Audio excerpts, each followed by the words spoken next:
Karena aku udah bilang nggak semua jajanan pinggiran itu pasti nggak enak, pasti tidak bagus ke higienisnya, enggak. Ya tergantung kita sih, tergantung kita. Kalau kita pengen higienis ya dari cara masak, bumbu dan segala macam juga harus steril. Yang ini yang cream cheese, ini ada cream cheese.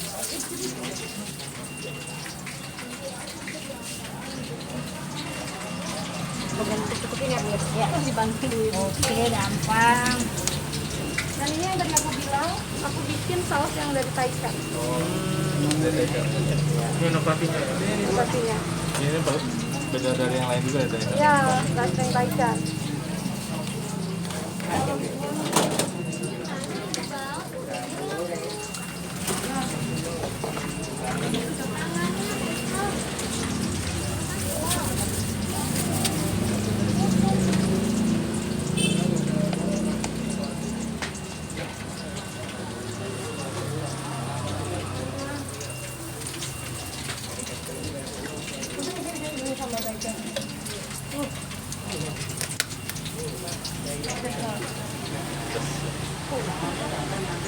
Enak, lembut. Ini loh, sambal Taichan yang aku bikin. Jadi aku udah develop sendiri.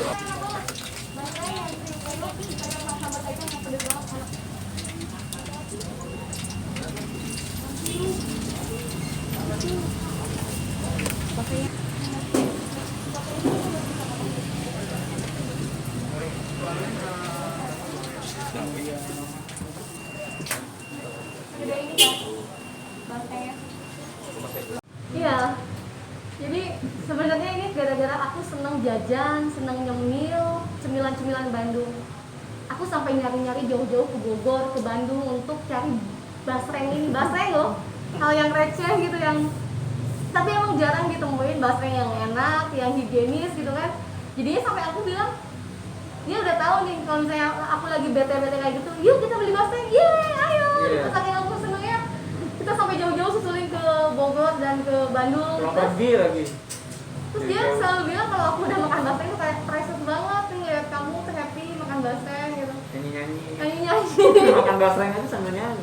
Iya, gonjreng, gonjreng, sampai lagi nyanyi-nyanyi kayak gitu. Terus dia bilang, kamu mau nggak aku bikinin bisnis? Katanya, apaan? Bisnis basreng? Hah? Apa so excited gitu? Ah, tapi ini kita sistemnya jualannya gerobakan, nggak apa-apa. Katanya kamu nggak gengsi? Enggak dong, kenapa mesti gengsi? Ayo aku mau, aku excited banget.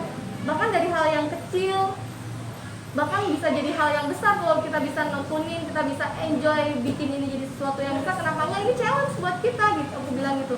Aku pengen meng-high levelkan basreng gitu kan, jajanan lokal gitu kan.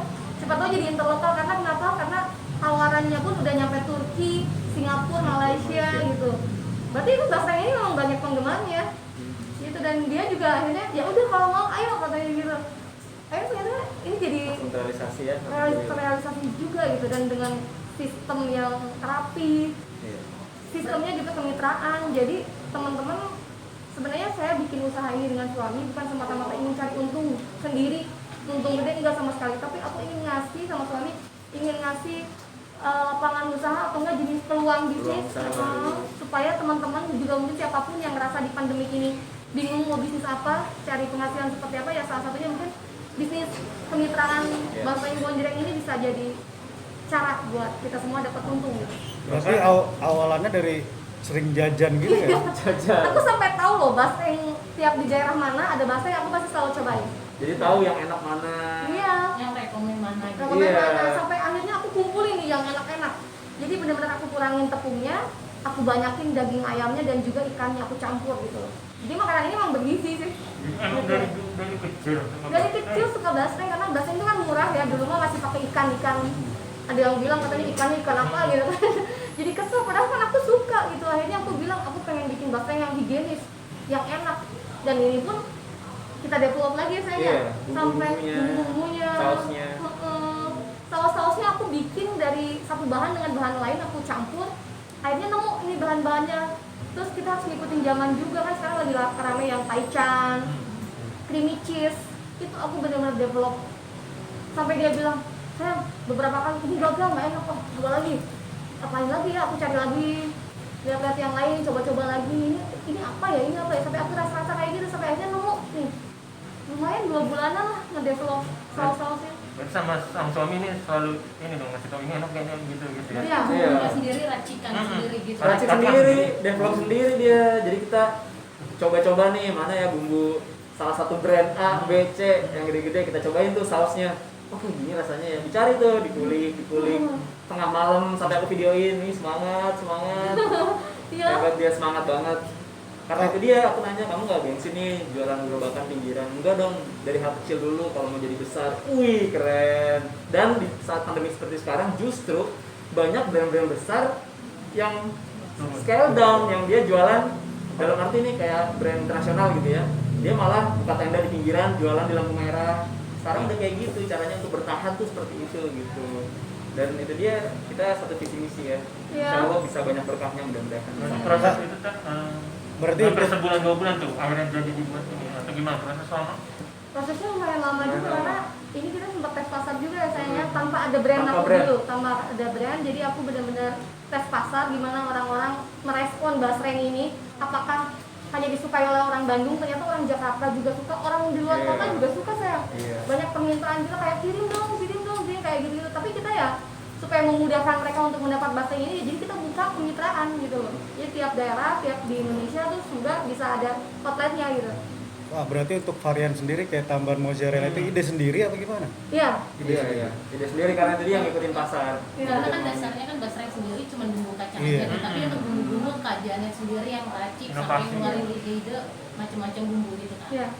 Jadi awalnya aku kayak gitu, sayang enak deh kalau misalnya basreng nih bumbunya ke taichan. Misalnya kan aku seneng yang pedas ya. Coba bikin taichan yuk. Dan aku belum pernah bikin taichan sama sekali, sambelnya gitu. Iya. Aku coba bikin. Enak katanya. Oh cewek dicoel sama basreng, enak ya gitu loh. Iya. Udah kita jadi ini karena belum ada kan basreng taichan tuh nggak ada. Iya. Yang ada kan sate taichan di sini basreng kan jadi kalau taichan kan daging ayam kecil-kecil kan. Kalau basreng kan lebih tebel gitu, jadi ada sesuatu yang dikunyah gitu. Akhirnya aku terinspirasi dari situ bikin hal-hal yang baru kayak ada yang mayones, ada juga yang mozzarella, yang Iya. di apa namanya? Tahu ya. Yang di flaming. Di flaming gitu. Jadi memang kan kalau di usaha harus ada diferensiasinya apa, faktor bedanya, keunikannya apa, ya itu yang kita coba angkat ya. Iya. Diulik-ulik nih apa ya, kayaknya pakai ini deh. Terus terakhir pakai apa? Yang mana? Yang baru mau kita tawarin juga. Oh, yang itu mentai. Mentai, Hmm, saus saus mentai. mentai. Gitu. Jadi kita tetap ngeliatin needs sama wants-nya Marco tuh maunya apa sih. Iya. Gitu. Dia belajar banget untuk itu. Bahkan dari dagang sama bisnis kan beda ya. Ini aku bener-bener ngarahin dia untuk berbisnis gitu dan bikin dan ngebangun sebuah perusahaan.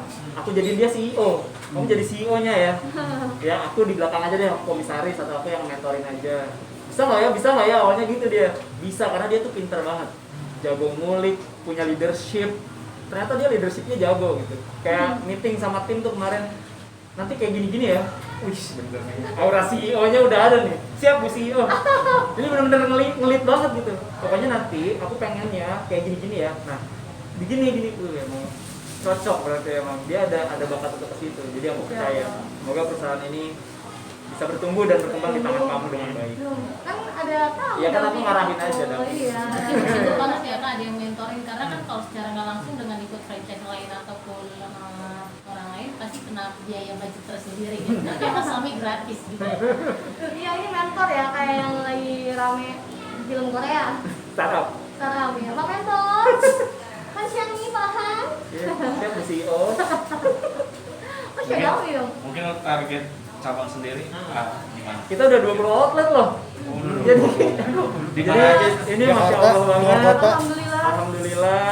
Padahal mereka belum tahu loh. Belum, bahkan tadi ada nih 3 orang mitra kita yang Franchise. baru datang, dia baru nyobain, oh untung enak ya mas katanya. Emang kenapa Bu? Saya bayar beli belum pernah nyobain rasanya Saya sama itu kayak sekali. gimana? Iya. Mereka belum tahu itu rasanya kayak gimana, saus-sausnya seperti apa, tapi mereka langsung bayar franchise. Dan ini kita opening hari ini di Pancoran, besok di Pasar Lama, besoknya lagi di Depok dulu, Depok, Bekasi, Depok, Tebet, Bekasi, Tebet, sampai ke Palembang Bandung, gitu. Palembang. Bandung, alhamdulillah gitu. Iya.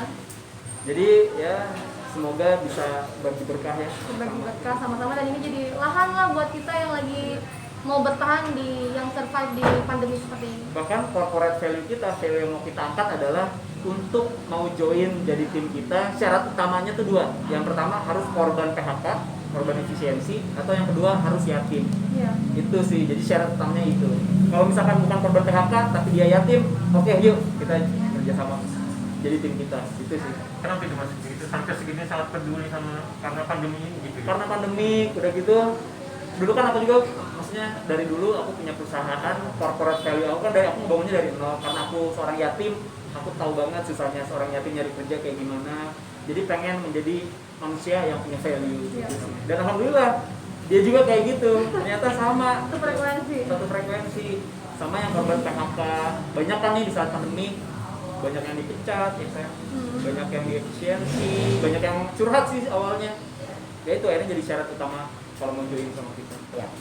Makanya kalian mungkin sudah punya berapa juga? Kalau kita Karyawan. di pusat ya, kalau di pusat kita kan nggak Keseluruhan ini. keseluruhan, jadi kita tuh puluhan sih udah lumayan. Udah lumayan. Karena satu hotel tuh bisa dua orang. 3 orang sama orang mutasional Iya.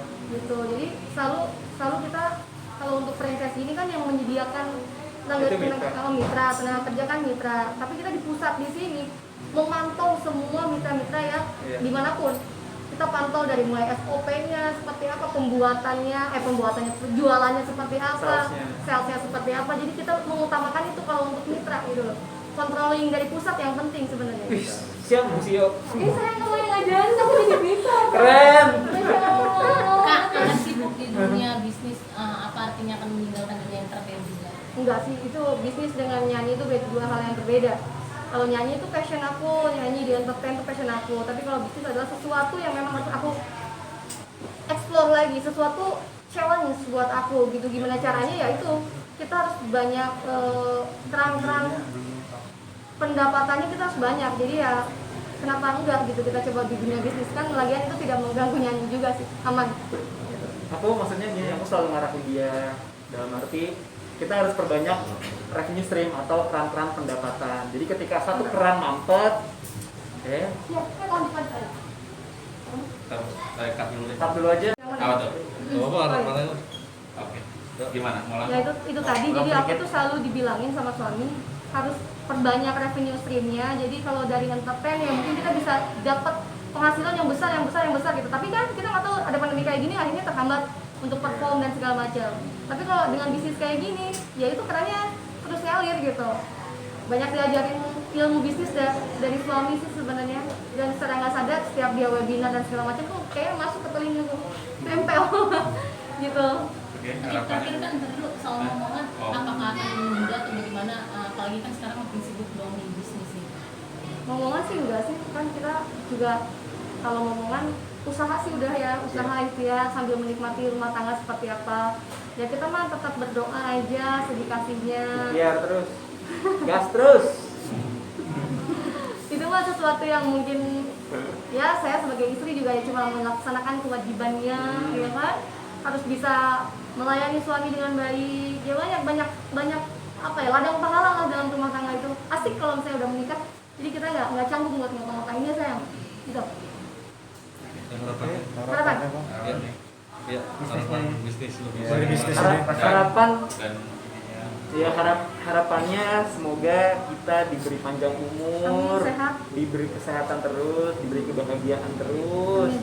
bisa ngasih banyak manfaat dan berkah untuk orang lain. Ya, salah satu caranya yaitu dengan memberikan peluang bisnis seperti ini buat teman-teman juga yang lagi survive ya di masa pandemi kayak gini, kena PHK dan segala macam, biar dapat penghasilan seperti apa ya kita coba untuk mengarahkan karena kita pengen untung sama-sama, kita pengen bergerak, bertumbuh sama-sama ya. Jadi kita benar-benar ngasih ilmunya, Kita dampingin, kita dampingin. kita arahin. Jadi nggak cuma kita sekedar cari untung gitu. Jadi harapannya semoga bisnis kita kedepannya lancar, Basreng kita bisa membasrengkan Indonesia, high levelkan Basreng, makanan lokal jadi sesuatu yang bisa masuk ke kancah internasional, jadi menu favorit ya.